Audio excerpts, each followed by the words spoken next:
Boa noite, Sam. Eu me chamo Alessandro. Tenho 48 anos e moro em São José dos Pinhais, que fica em Santa Catarina. Venho contar para você uma experiência sinistra que passei com alguns amigos há anos atrás. Acho que já faz 10 anos que aquilo aconteceu. Porém, nunca vou esquecer da coisa que vi. Até hoje sinto arrepios, só de lembrar dos fatos macabros que por ali estavam acontecendo.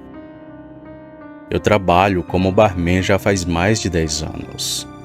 Hoje trabalho com pessoas e em locais diferentes daqueles da qual estava trabalhando, mas ainda tenho contato com meu antigo chefe, também amigos que trabalhavam junto a mim e que estavam no mesmo lugar que fui.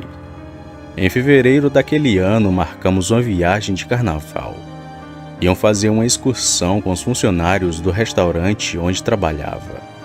Mas devido à alta demanda do carnaval daquele ano, acabaram remarcando a viagem para março, no pós-carnaval, onde não teria muito movimento. Estava feito então. Remarcaram a viagem para uma quinta-feira. Iríamos passar a sexta, sábado e domingo na praia. 3 dias em um lugar muito visitado daqui de Santa Catarina. O destino era Itapoá. Já estava tudo planejado e acertado pelo nosso antigo patrão. Chegamos à praia no final da tarde da quinta-feira. A casa ficava a 10 ou 5 minutos de caminhada da praia. Pode parecer pouco, mas a cidade é pequena. Mas que de um lado tem uma praia que se estende por uma grande faixa de areia, tem as casas e pousadas e uma imensa mata com muitos quilômetros. Quanto a isso, não estou exagerando, mas é porque percebi isso quando fui ao lugar, a primeira desde então. A cidade era cheia de pousadas e casas de praia, onde a grande maioria eram alugadas ou não tinham moradores, mas tinham pessoas que por lá moravam. Alguns residiam em lugares bem afastados, tipo sítios e fazendas daquela região, pois até isso eu percebi. O lugar, apesar das residências, era bem próximo de uma mata, tanto que aos fundos da onde a gente estava, já era limite entre a cidade e o matagal. A rua naquela época não era asfaltada, mas tinha uma boa iluminação durante a noite. Segundo o dono da casa, era seguro andar por ali até tarde da noite, mas não era tão seguro graças àquele demônio. A casa tinha 2 andares, pois éramos em 48 pessoas. Além dos funcionários, alguns levaram esposas, filhos e namoradas. Eu fui sozinho porque na época estava solteiro. Pelo tanto de gente, já dá para saber que não caberia muitas pessoas ali. Então tive a ideia de dormir no alpendre da casa. Estava repleto de armadores para a rede. Então, junto do seu Alfredo, outro barman que trabalhava comigo, armamos as redes e fomos descansar um pouco devido ao cansaço da viagem. Mas tão bom foi o descanso que acabamos pegando no sono, acordando por volta das 7 horas da noite. Levantei e fui jantar alguma coisa. Depois voltei para o alpendre para conversar com seu Alfredo, que me disse estar sentindo um entalo no peito, uma sensação de que algo ruim estava perto de acontecer. Ainda disse para ele ir no hospital que ficava bem perto, assustado pela sua dor no peito.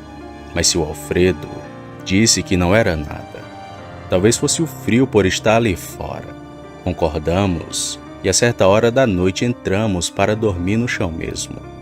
Mal sabíamos que essa decisão tinha salvo nossas vidas. Sabe-se lá o que teria acontecido conosco se a gente estivesse lá fora, com aquilo à solta pelo bairro. De manhã, assim que acordei, já notei seu Alfredo pior do que na noite anterior. Novamente perguntei se ele não queria ir no hospital para checar a pressão e a diabetes, porque achei que poderia ser isso. Mas ele disse que não, e que estava tudo bem. Eu não queria dizer, mas dali comecei a sentir de que algo estava muito errado. Seu Alfredo era um homem alegre, brincava conosco e fazia piada de tudo, mas agora estava tenso e estranho. Mas não fiquei pensando muito nesse assunto. pois logo às 8 da manhã fomos a caminho da praia.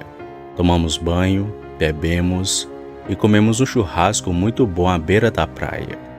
Mas a certa hora notei a ausência do meu grande amigo, o seu Alfredo. Perguntei à sua esposa onde que ele estava, e ela me disse que seu Alfredo voltou para casa, alegando não estar se sentindo bem. Muito preocupado, fui até a casa ver o que estava acontecendo, mas no caminho de lá, vi ele saindo de uma mata densa que tinha nos fundos da casa em que estávamos, a mesma que citei antes. Quando me viu, o homem grilou os olhos em mim. Estava assustado como alguém que vê um fantasma, mas depois sorrindo deu com a mão e me chamou para ir até lá.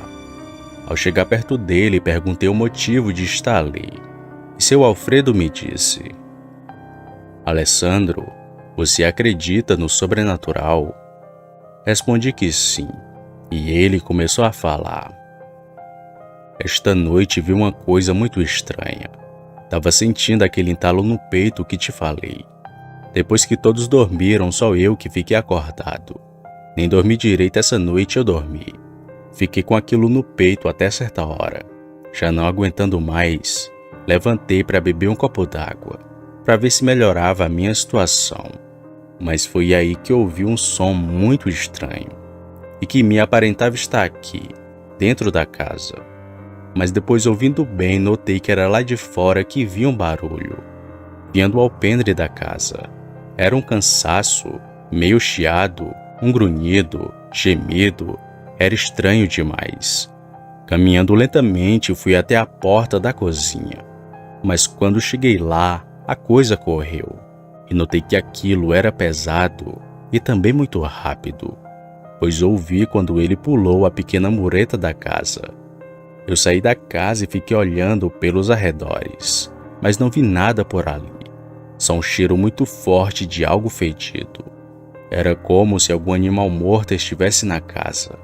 Alessandro, quando olhei na direção da mureta, eu vi o que achei que fosse um cachorrão, desses grandão que a gente só vê em filme. Muito peludo, pelagem preta. Achei que ele só estava de passagem pelo lugar, e fui me aproximando para ver melhor. Eu pensei que aquilo fosse um cachorro pelo formato da sua cabeça e também pela sua pelagem escura. Mas quando me aproximei, vi que aquilo não era coisa desse mundo. Olhando bem, vi que a coisa parecia mais um porco do que um cachorro. Tinha uma boca larga, repleta de dentes, e parecia sorrir para mim. Nisso já estava com medo. Mas a coisa se levantou e ficou em pé, Alessandro. A coisa ficou olhando para mim, de uma forma que jamais vou esquecer, e nem quis ficar ali para saber o que iria acontecer. Corri muito rápido e fechei a porta da casa, e da janela vi que a coisa ainda voltou a entrar no quintal, mas depois, com um salto, pulou o muro e foi para a rua. Ficou olhando pelos arredores, e depois entrou nesse matagal aqui, e sumiu desde então. Acreditei na mesma hora em tudo que ele me disse. Seu Alfredo estava assustado que nem uma criança. Era estranho demais para ele estar me contando aquilo. Ainda no mesmo dia, ouvimos uma história ainda mais cabulosa, onde a fera teria entrado na casa de uma mulher. Um certo caseiro de um dos muitos sítios daquela região disse que o bicho estava andando logo depois da meia-noite. Costumava invadir as casas e procurar por janelas ou portas abertas, já que alguns moradores tinham a mania de dormir assim, talvez sendo esse o motivo dele ter aparecido onde estávamos. A mulher que teve a casa invadida era tipo um boato daquela região, mas disseram que ela foi embora, depois que viu o bicho tentando subir as escadas da sua casa, já estando dentro do seu imóvel. Disse não posso afirmar se foi verdade, mas a certeza era que algo muito estranho estava aparecendo por ali, e todo mundo dizia a mesma coisa como seu Alfredo. Era um lobisomem, e não demoraria para chegar a minha vez de ver a tal criatura. Sabe o mal do curioso? Então, eu sofro disso há bastante tempo. Não é por duvidar das histórias, ou pensar que são mentiras, mas queria ver aquilo que todos estavam comentando. Mas agora, pensando bem, seria muito melhor não ter visto aquela criatura. Fiquei traumatizado com aquilo que vi. Ainda hoje sofro sonhando com a mesma coisa por várias noites. Nos outros 2 dias que passamos na casa, fiquei vigiando para ver a criatura. E tive o desprazer de ver o bicho. Foi na segunda noite. No caso, no sábado para o domingo. No outro dia iremos retornar para casa. Então aquela seria minha última chance de ver o tal bicho. Ainda fui avisado pelo seu Alfredo para não esperar a coisa aparecer e esperar que desse o dia da nossa partida e irmos embora dali. Mas procurei o problema e o encontrei. Estava com tanta vontade de ver o lobisomem que passei a dormir no corredor que dava acesso à porta da cozinha, o mesmo lugar da onde seu Alfredo viu o bicho. Também fiquei lá para não incomodar as outras pessoas, já que de vez em quando me levantava para olhar a rua pelas persianas. E foi assim nas 2 noites, me levantando e olhando lá fora. Até que deu certa hora e vi o maldito.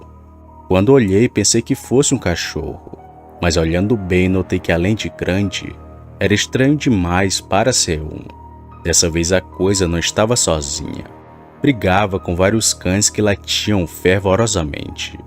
O bicho pulava, corria e se levantava fugindo daqueles cachorros.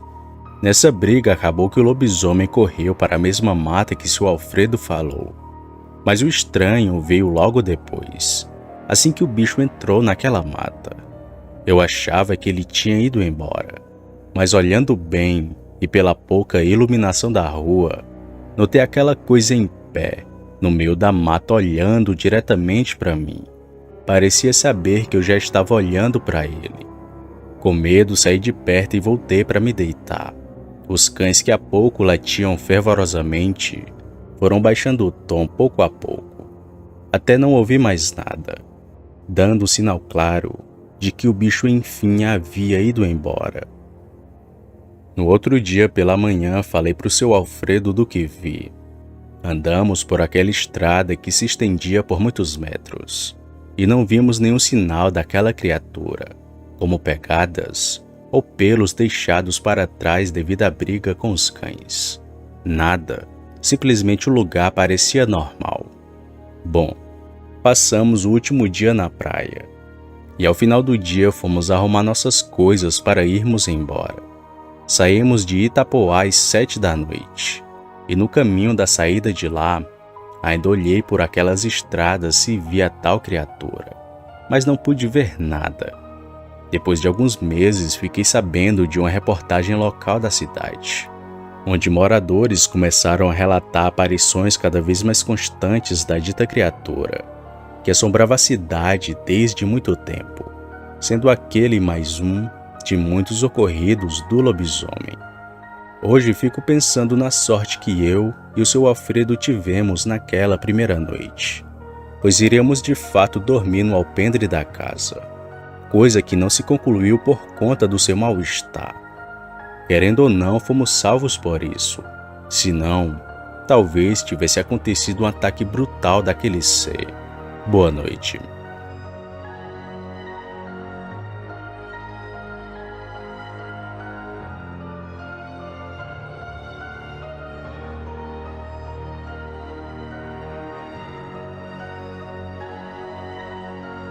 Muito obrigada pela sua presença. Se gostou do vídeo, deixe seu like. Se for novo por aqui, inscreva-se no nosso canal e assine o sino das notificações. Comente qual a sua cidade. Também aceitamos sugestões de vídeos. Se gosta do nosso trabalho e quiser nos ajudar, se torne membro ou dê um valeu. Também compartilhando os vídeos com seus amigos nos ajuda a alcançar mais pessoas. Desde já agradeço e até o próximo vídeo. Tchau, curiosos!